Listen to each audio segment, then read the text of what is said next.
In Chapter 2, we're going to talk about some developmental risk factors for criminal behavior. So developmental pathways and developmental theories are looking at the life course of a person.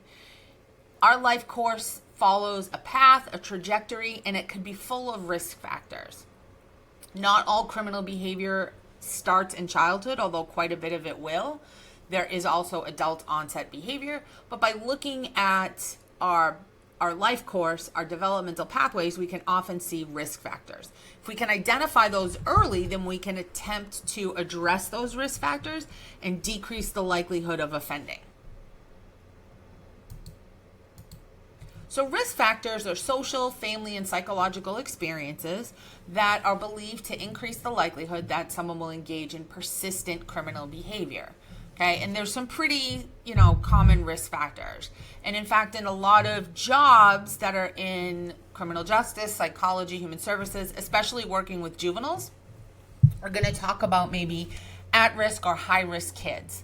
Okay, and those are kids that are at risk for offending. These include things like school failure, alcohol and drug use, antisocial peers, victimization in your childhood.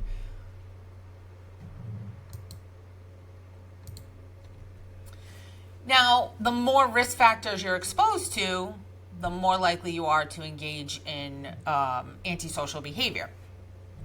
Protective factors can counter that. They can mitigate or eliminate or reduce influences of those risk factors. You guys might be familiar with the concept of ACEs, adverse childhood experiences, and those are essentially things that are risk factors. It's a list of 9 very broad general things that can happen. And the more risk factors you have, the more risk you're at, okay?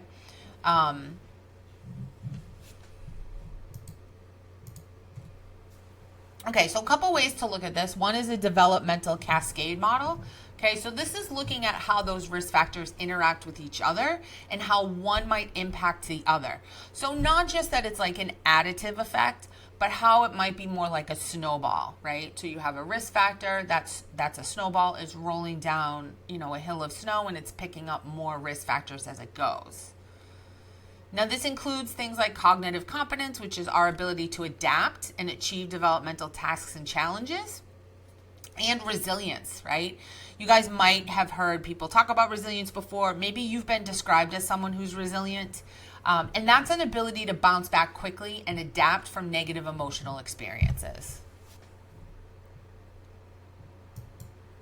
So let's look at some social and environmental risk factors. So one is poverty, okay? Now, when we say something's a risk factor, it doesn't mean like, if you grow up poor, then this thing is definitely going to happen for you or happen to you. It means that there's an increased likelihood of that, okay? So poverty is when we lack basic resources to maintain the average standard of living within a specific region. And in the U.S., we set the poverty rate at, it's essentially 3 times what food costs per month, and then you add that up over a year. We haven't changed that definition in a long time. The poverty line is pretty low, which means there's a lot of people who are probably living in poverty but don't meet the government definition of that because they're above that poverty line. So in 2020, that was $26,000 per year for a family of 4. Okay? So obviously that's like a very, very low line. Okay? I would say $26,000 a year for a family of 1 probably is going to be a really big struggle. Poverty has cumulative, like additive, adding up effects and interactive effects. It's going to interact with other risk factors. And it has a strong connection to persistent violent offending, both as a victim and as an offender. And the exact nature of how this works is not well understood. But if you think about all the things that poverty interacts with, or poverty is going to affect where you live. So what your housing conditions are like. It's going to affect what kind of food you can afford, which is going to affect your nutrition, which is going to affect how your body and your brain grows and builds. Right? So lots of different ways this plays a role here. So poverty interacts with a lot of influences, as I said. Racism, family disruption, unsafe living conditions, poor nutrition, joblessness, social social isolation, and limited social support systems. It impacts how parents behave towards their children. Living in poverty is very stressful, and the stress associated with that can make it difficult for a parent to be supportive and consistent. It might mean that a parent is working multiple jobs and not spending a lot of time with their kids. It may mean they resort to coercive and aggressive methods of controlling their child, especially when they've come home from a long day of work and are already stressed out. It might mean that they live in areas where there's not a lot of community support or social support or opportunities. And it can be associated then with those aggressive methods of child control, which can include patterns of hitting children. Okay? I know there's a lot of people who will say, well, my mom hit me or my dad hit me, and that's why I'm well behaved today. But that's not actually true. First of all, if it gains compliance out of fear. It doesn't teach people how to internalize what the right thing to do is and why to do the right thing.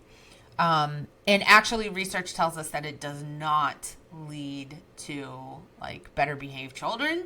It actually creates a whole bunch of problems. Okay, one being that it's modeling violence as a method of getting what you want and as a method of control, and that carries that cycle of violence into another generation. And it might also lead to the belief that surviving economically and socially may depend on being aggressive and violent towards others. Poverty does not cause serious chronic offending. Children from the lower socioeconomic classes are targeted by law enforcement more. So one of the ways that poverty interacts with this, well, we see this, is with the drug trade. Okay, so in poor communities, drugs are done in what's called an open air market. I don't mean you go to like your farmer's market and you pick up your drugs. I just mean that houses are closer together. People probably aren't coming into your home to do a drug exchange with you. Drug exchanges are happening in front of Dunkin' Donuts.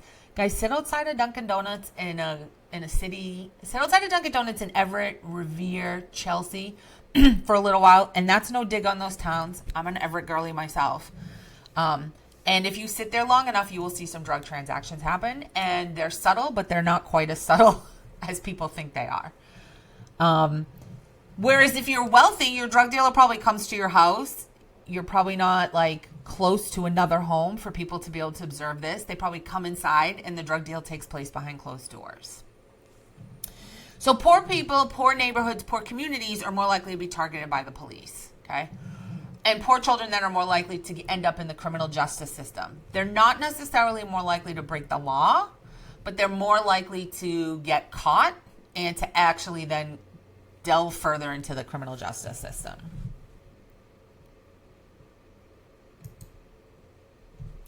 Now, our teen years can pose a lot of risk for us as well. This is when we're starting to pull away from our parents, develop our own separate identities from our families. We're spending a lot more time with our friends, and that is where we tend to make stupid decisions, okay? By that, I don't mean when you're with your friends, you always make stupid decisions, but that some of your dumbest decisions were probably made with your friends, maybe while you were drinking. Things seem like a good idea when your peers are reinforcing them, right? So there is a susceptibility, an increase in being susceptible to peer pressure, and a decline in the authority that your parents have over you. So delinquent peers and associating with delinquent peers is one of the best predictors of whether or not a juvenile will engage in delinquency. So all those times that your mom was on your butt about who you're hanging out with, I'm sorry to tell you, but she wasn't wrong. You don't have to go home and admit that to her, but she wasn't wrong. Now, this might also have a cascading effect, this effect of these negative peers, right? Because as soon as you're hanging out with, delinquent peers and you're getting in trouble, conforming kids are going to start to ignore you, not want to hang out with you, right? You're going to be getting in more trouble in school. That's going to lead to, like, more problems, right? Conduct disorder can lead to peer rejection. Conduct disorder is a diagnosis for minors, and most people who end up with a diagnosis of antisocial personality disorder as an adult or psychopathy had conduct disorder, okay? And that can lead to rejection by your peers, right? Which is going to then limit your opportunities to hang out with kids who are doing the right thing and can be a positive influence on you. The quality of those relationships between a parent and a child also plays a role in whether kids are rejected by their peers in early life and what those marriages are like, right? Negative parent-child and negative marriage or significant other relationships are risk factors. They often lead to low or poor social skills, aggressive behavior, and rejection, okay? And then, as I said, those peer-rejected kids often spend time with each other. So why do kids reject some other kids? Well, some kids have poor social skills, and we don't necessarily want to hang around with them. You guys are young adults now. You probably have a pretty good grasp of this. You might have some friends, in quotes, right? Like acquaintances that are sometimes hanging around with your friend group who you just don't like to be around. Their social skills kind of suck, right? Kids that are aggressive tend to be rejected by other kids. Kids that are impulsive. Kids that are very angry. And often kids with ADHD. Not because people are like, oh, ADHD, I don't want to be your friend, right? But like if that ADHD is not controlled and managed, what kind of behavior does that lead to, right? That can be tough for some people to take on. Now, in terms of gender, boys are at higher risk for criminal behavior than girls. Men are responsible for like 75% of all crime and something like 90% of violent crime, okay? Most of our research, though, has focused on boys. Most research was done by men, right? So, like, not recently. Recently, we have many more women that are doing social science research, right? But for hundreds of years, it was men, okay? Mostly white men. Their gender, their race is going to color what they see as important topics to worthy of research. And then they're often studying boys. So girls are often not in many studies. And by the way, this holds true today for medical research as well. I don't know if you guys are aware of this, but right, like Ambien is a sleeping medication. It's very heavy. And sometimes people are doing things while they're asleep, like driving cars. Okay. And when they researched Ambien, they did not research it on men. They only researched it on women. And it turns out women need about half the dose that men need. And so when women were being prescribed Ambien, it took like a decade, maybe more, for them to realize it affected women differently and women needed a lower dose. A lot of times medical research is not done on women because people will argue how a menstrual cycle can, throw a wrench in that research. But women are 50% of the population, and we need to understand them too, right? Boys tend to engage in more physical aggression with each other. Girls tend to engage in what's called relational aggression. And should you ever have the pleasure of working with teenage girls, you will see this play out. So I worked for a long time in residential treatment with teenage girls, and I saw this all the time. So instead of getting physical with each other, they are relationally aggressive with each other. I saw a girl pretend to be someone else's best friend for months and then steal her boyfriend, ruin her reputation, and stop being her friend. And as I watched this happen, I told the kid who was like, victim, for lack of a better word, of the relational aggression, I don't think you should be introducing her to your boyfriend. And I don't think you should be doing these things. I'm a little concerned about it. And then when everything hit the fan, she was like, I didn't see this coming. So girls will sometimes like plot and plan, like we're a little more, I'm not trying to think, strategic. Okay. So they have a tendency to hurt each other's, diminish social status by words or shunning, getting everyone else to shun you. Okay. Peer rejection amongst girls when they're in elementary school increases aggression, but also is associated with increased substance abuse and other delinquent behaviors. So it's basically like mean girl behavior, right? We want to watch out for that. Gangs can also have an influence, right? So this would be like peer influence, right? But it's a very specific type of peer influence. Now, first of all, gangs are delinquent groups. So right off the bat, we can really kind of see that connection there, right? But what leads kids into gangs in the first place? It's going to be a lot of those risk factors we're talking about, right? And then by virtue of being in a gang, you have to be down for whatever your gang is involved in, right? So someone from another gang attacks your gang. Even if you weren't involved in that, you weren't the victim, you might be expected to ride or die for your buddies, okay? And so kids that are actually involved in gangs are also at high risk for victimization. So antisocial, peer-rejected youth tend to seek out more contact with other rejected kids, right? They're drawn to deviant groups. That's going to amplify already existing antisocial tendencies, okay? Gangs are complex. Kids join gangs for a lot of rational reasons. That doesn't mean they're good reasons, but they are rational. They often live in a community or a neighborhood that's dangerous, and sometimes being affiliated makes you safer because then at least somebody has your back, whereas if you're unaffiliated, nobody has your back.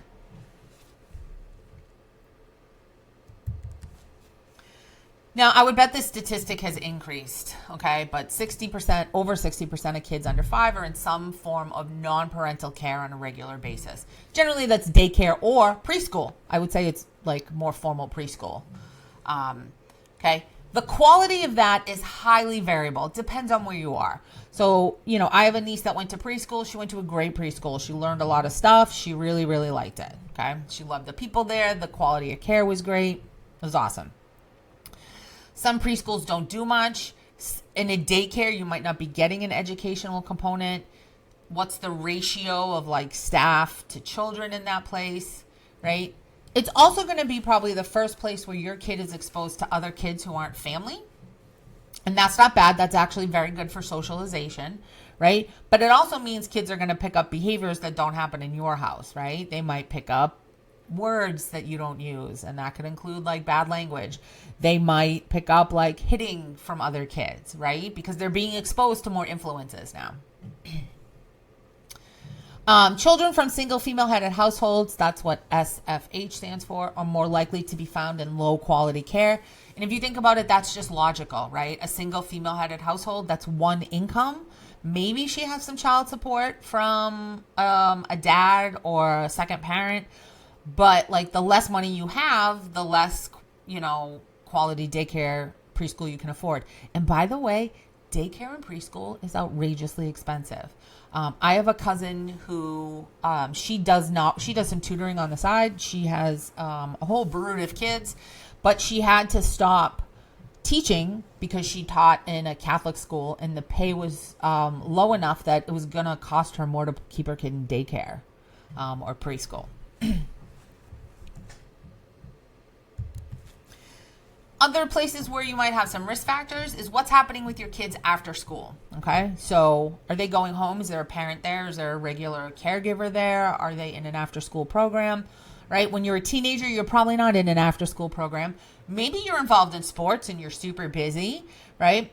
But this is a time where kids often have unsupervised time to hang around.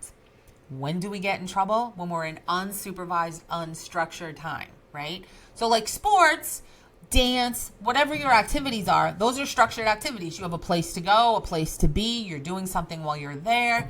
It's the hanging around doing nothing, where kids tend to get in trouble.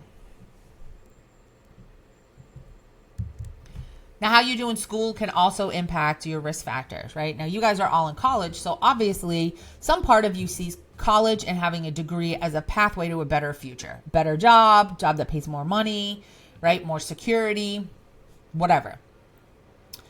Wow, guys, I'm not sure what this statistic. Oh, I think this means college. Over 25% of public school students do earn a diploma. As early as kindergarten, though, we can see behavioral problems. And if you ask kindergarten, first grade, preschool teachers, they can often pinpoint with pretty decent accuracy who's going to be a problem later on. Okay. The more education you have, the less likely you are to end up in prison. Okay. Less likely you are to end up in the criminal justice system. That's not to say there are doctors, there are lawyers, there are people with PhDs who are in prison serving time, but there's not a lot of them. There are a lot of people who didn't finish high school. So dropping out of school increases the odds of being arrested by over 350%. Now, if academic failure starts early when you're young, that's going to have that cascading effect of risks, right? It's going to impact what kids will hang out with you. And when you're young, that's going to be through virtue of like, will Sally's parents let you guys hang out together, right? That's not even going to be Sally's decision. That's going to be like Sally's mom. Can have a lot of tough effects on people mentally and psychologically in our development. It sucks to like struggle in school. if you're struggling or having a hard time, are other kids calling you stupid? Do people not want to be your friend? It's hard. It's challenging.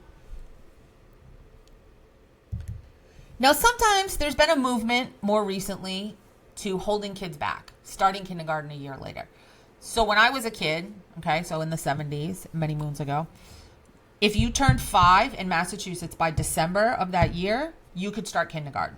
So I have an end of the year birthday. I have a December birthday. I started kindergarten when I was 4. If I had to wait another year, I would have been bored. I went off to kindergarten and I thought all my classmates were stupid because I could already read and I was like, these guys don't know how to do anything.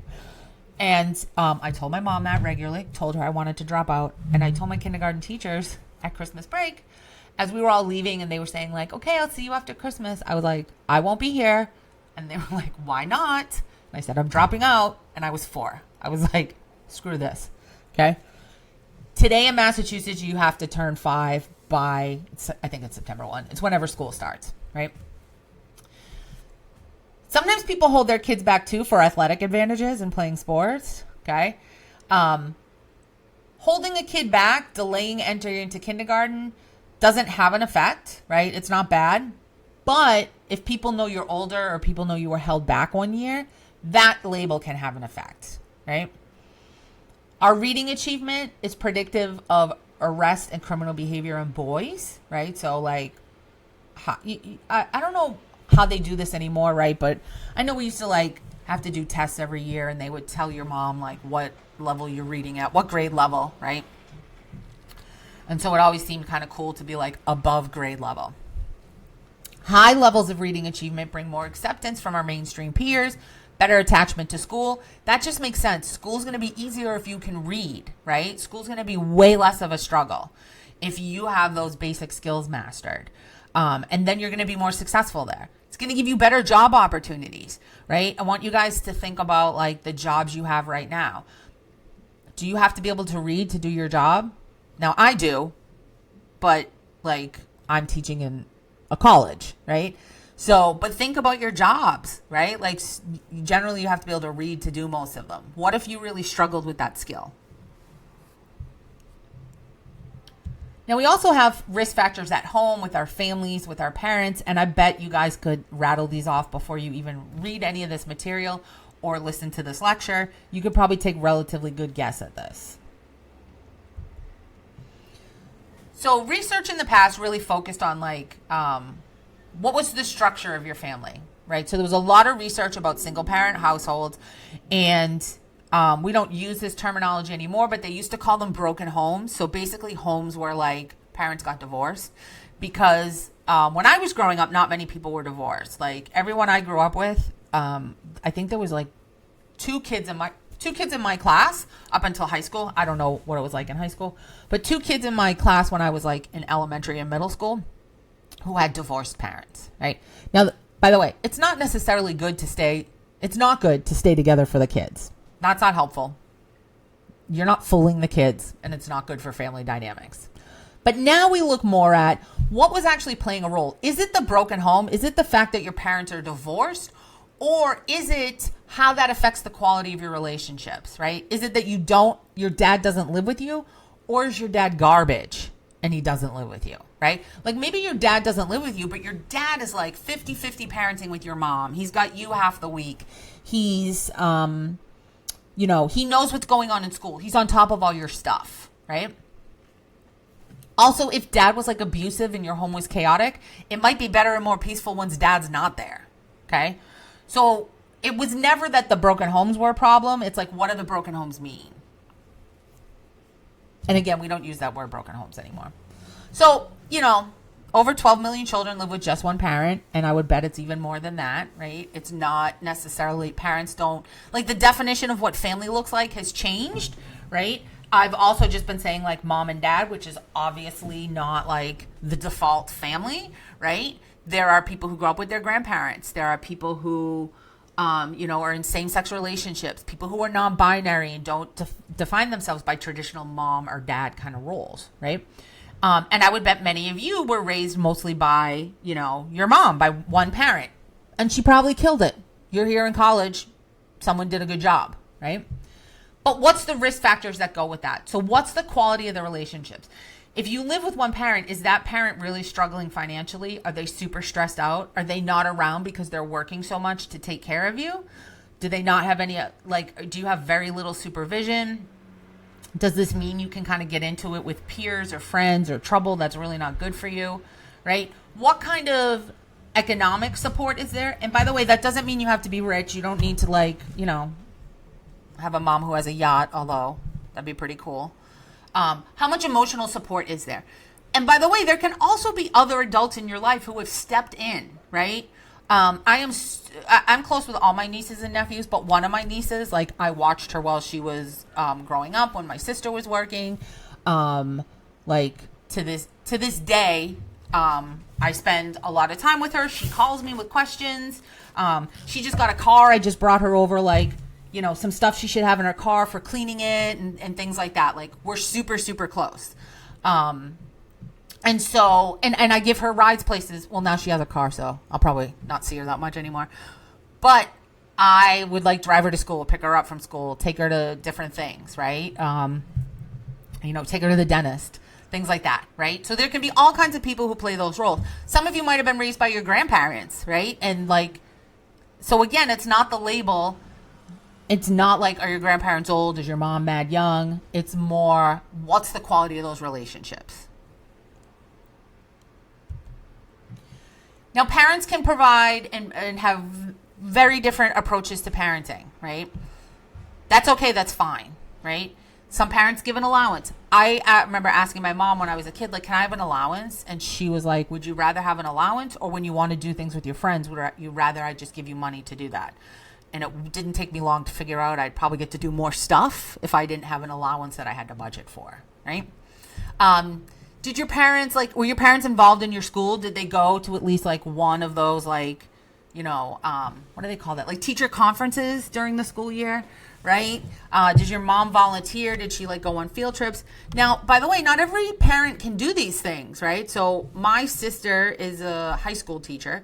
And one of the reasons I take my niece to a lot of stuff is because my day is more flexible than her day is, right? So you guys know what college professors, schedule is right? So I could come in a little later and take my niece to the dentist, and then my sister doesn't have to use time, some of her paid time off, or leave, whatever, to take her kid to the dentist, right? Can you go to your kids' school events? Are you reading with them at home, right? Are you modeling that behavior for them? How do your parents speak to you? What's their tone of voice? What are their gestures? I don't know if you guys probably are not seeing these trends on TikTok because of your age, right? But I'm Generation X, and I see a lot of TikToks about that, and it's a lot about how we were parented, right? And people will say things to us did your parents really just kind of kick you out the door and in the beginning of the day, and you just had to be home at a certain time and people didn't know where you were? Yeah, that's true. We didn't have cell phones. There was no way to track you. I told my mom where I was going, and maybe that's where I went. Maybe it's not where I went, but she wouldn't know for sure all day. There was no way for her to track that or check that. And some of the phrases, right? And if you guys remind me when this comes up, I'll try to save one between now and when we cover this chapter. I'll try to save a TikTok so that you can just see kind of the phrases and the way our parents talk to us compared to how your parents probably talk to you guys. What is that like? What we really want to try to have is a firm but loving relationship. So you want to teach your kids boundaries and hold them responsible and accountable, but you also want to love them.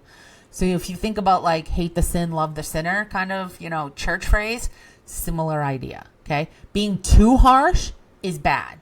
Being too lenient is bad.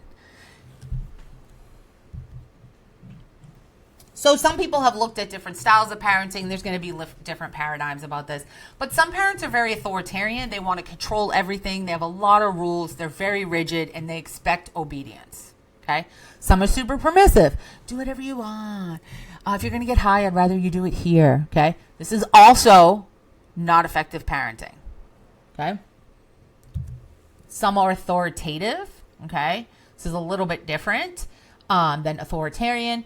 They direct their kids' activities, but they're rational. They have open communication. They explain why rules are the way they are. They encourage their kids to be independent. And then some are just neglecting their kids, right? No responsibility for them. That's not good either, right? So being lenient, if you had strict parents, you might have looked at other kids who had quote unquote cool parents and been like, I wish my parents did that. But that actually backfires too. Some parents are very enmeshed, and this is also not good. They're very ineffective at using coercive punishment. They're way too involved in their kids' lives. They see a lot of small behaviors as problematic. It's important to know that, like, as kids are growing up, as they're going through different stages and different ages and hitting different milestones, that some behavior is normal for that age. Okay. I have a nephew who's 2 right now, almost 2.5, right? And he's in very much a like, no kind of phase, and a little bit temper tantrumy, right? Because he's 2. He doesn't know how to express all of his feelings, and he doesn't know how to control them because he's 2. That's normal.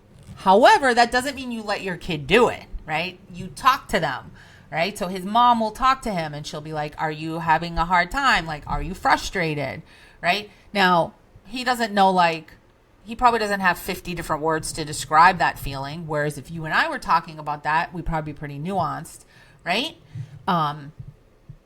So like certain things are like, it's normal as a teenager to rebel against your parents, to be trying to establish your own independence, but that doesn't mean you shouldn't be held accountable when you do stupid stuff. Some parents are very lax, right? No discipline.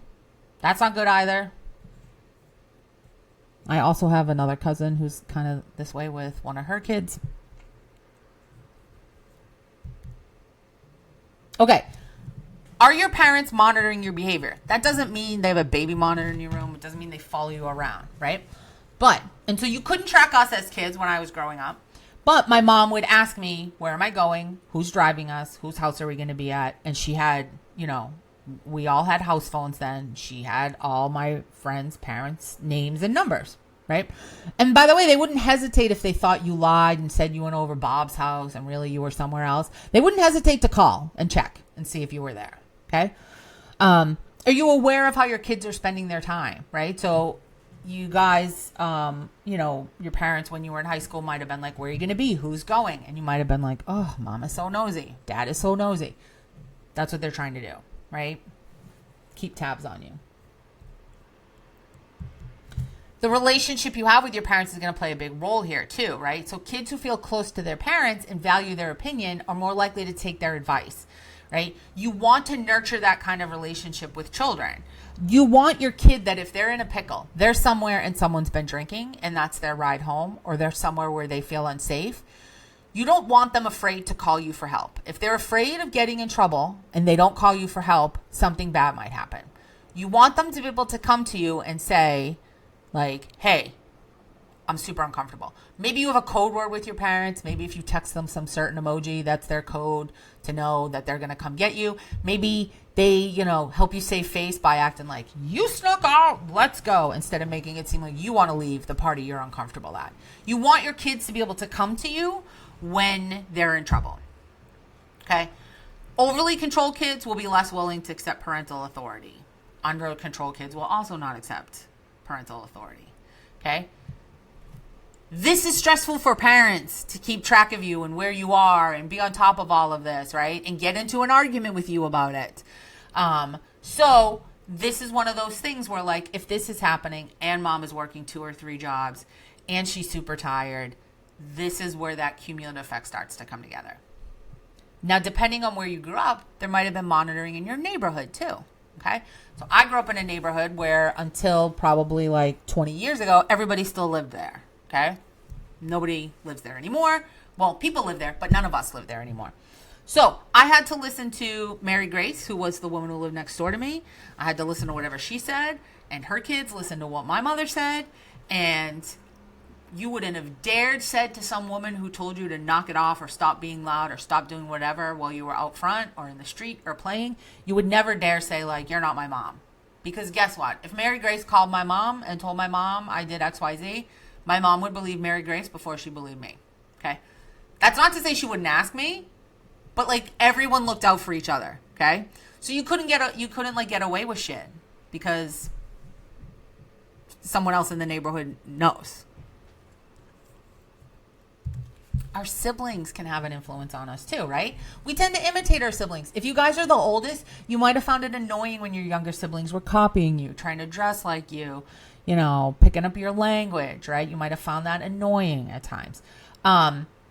You get into conflict with your siblings. If you have siblings, you know that those are the people you have probably fought with the most in your entire life, right? I love my siblings. I have 4 of them. They can also drive me insane, right? And my sister and I are the 2 closest in age. We're 6 years apart. We fought like cats and dogs until I didn't live in the house anymore, until I went to college. Also, are your siblings engaged in delinquency, right? And if so, that can be problematic. There's also, by the way, some research that men who grow up with older sisters tend to, like that has an effect on them, a positive effect, makes them more respectful of women, right? They're a little more, ladies, for lack of a better phrase, they're more dateable. Okay, what about psychological risk factors? These are going to be on an individual level, right? Like our mental health. Okay. Do we have attachments? Do we have positive, healthy attachments? I know sometimes people toss out this idea that like it's great to be a nonconformist. And yeah, you do you, boo. Okay? You be you. But it's important to have strong attachments to people. First of all, it's going to be a great coping mechanism and it's going to be a support system for you. Okay? But also having those secure attachments are going to make you less anxious. And we care about what the people we love think about us. And that keeps our behavior in check. I can remember when reality TV was like first starting up. Probably the first show for my generation was The Real World. And you guys might be familiar with this. They pick like 7 strangers. They put them in a house together for a little while. And I would see people, they act a fool. And I was like, I could never be on a show like this because I would not want my Nana to see me at my worst, right? That's a good, healthy attachment. That's a thing that keeps your behavior in check. I don't want my Nana to see me like dropping F-bombs everywhere. Okay? Secure attachments are where our parents are a secure base from which to explore. That we know they're a safety net. We know they will help us when we're in trouble. Insecure attachments, they can be anxious and ambivalent. We're very distressed by separation, or avoidant. We have no stress and we enjoy being separated. Okay? How do these problems develop? They have to do with like the caregiving that we received when we were young. Caregivers who are sensitive, affectionate, and responsive, right? Meet baby's needs. That's how we learn to develop trust when we're a baby. When you poop your pants and then you cried, did someone come and change your butt? Okay. When you cried because you were hungry, did people feed you? Okay. We learn how to form good attachments. That helps us empathize with other people. It helps us regulate our emotions. We then grow up to be more competent, more sympathetic when we interact with other people. Parents who are distant, aloof, and prefer to avoid intimacy tend to then raise kids that have an avoidant attachment. Okay. Now that doesn't mean you have to be a huggy, kissy parent. You don't. Like, I did not grow up in a house that I characterize as huggy, kissy. Although I think my mom was more that way. I'm the oldest of 5 as she got into like the younger ones. But I am very huggy, kissy with my nieces and nephews. Okay. And if, and lots of other people I know, like I will greet with a hug, right? So that doesn't mean that's a bad thing, but like, are your parents withdrawn? Are they detached from you? Now, if a parent is overbearing and inconsistent in their affection, that tends to raise anxious people, okay? We want to have close relationships as adults, but tend to be obsessive and preoccupied with their spouses and partners. And this leads to a diminished capacity for empathy. And look at those typos. Oof. So empathy, right? We have affective empathy and cognitive empathy, right? So affective empathy is our response, an emotional response characterized by feelings of concern for someone else and a desire to alleviate their distress. Whenever you've been like, oh, I tried to put myself in her shoes and wow, I don't know how she's getting through that, right? That's empathy, okay? Cognitive empathy is like mental. Can you understand something from someone's point of view? Can you understand their emotions, right?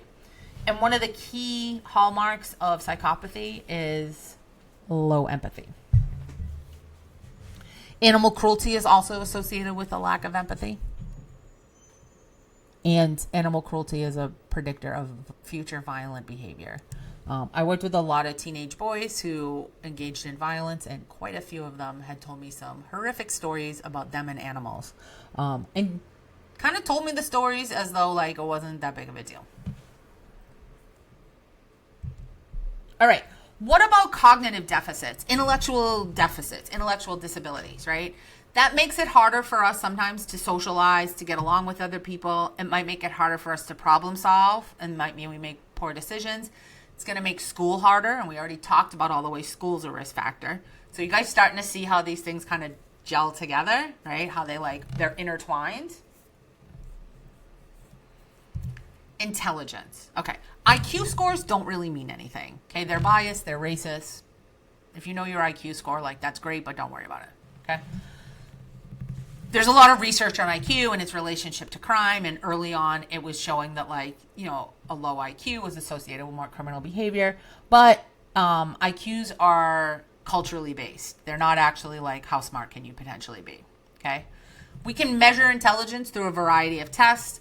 Also, remember there's different types of intelligence, right? So one of my brothers is an electrician. He did not go to college.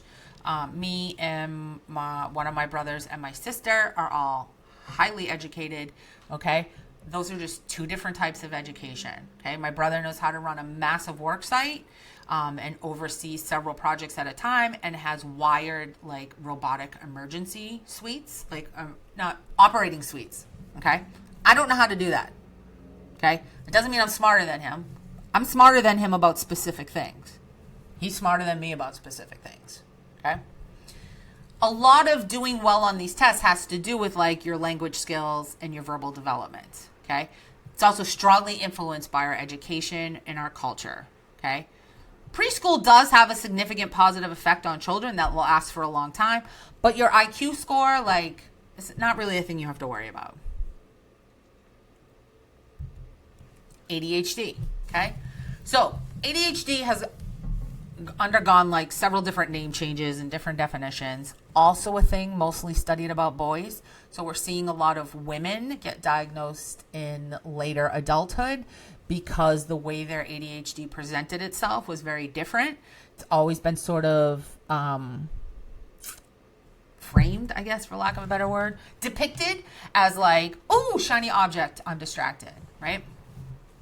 And it doesn't always look that way. It doesn't always look that way in anybody, period. It doesn't have to look that way in boys, but in girls, it often does not look that way. Okay. So these are symptoms of being inattentive, sometimes being hyperactive, impulsivity. Okay.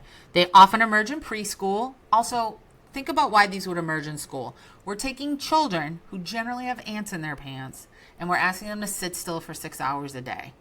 I'm not sure that's a realistic ask. Okay. It's not a realistic ask for me. Okay. The cause of ADHD is largely unknown, but what it does is it affects our ability to self-regulate, right? To regulate our emotions, and executive function. Executive function takes place in the prefrontal cortex, which is not fully developed till you're 25, but it's your ability to look at something and break down the steps you need to achieve that and to kind of plan forward.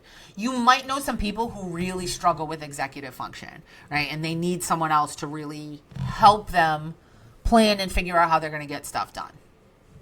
Okay. Now, ADHD kids can often be perceived as annoying, right? Because if you're hyperactive and you're impulsive, that might be annoying to your peers, right? Even though it's not completely within your control.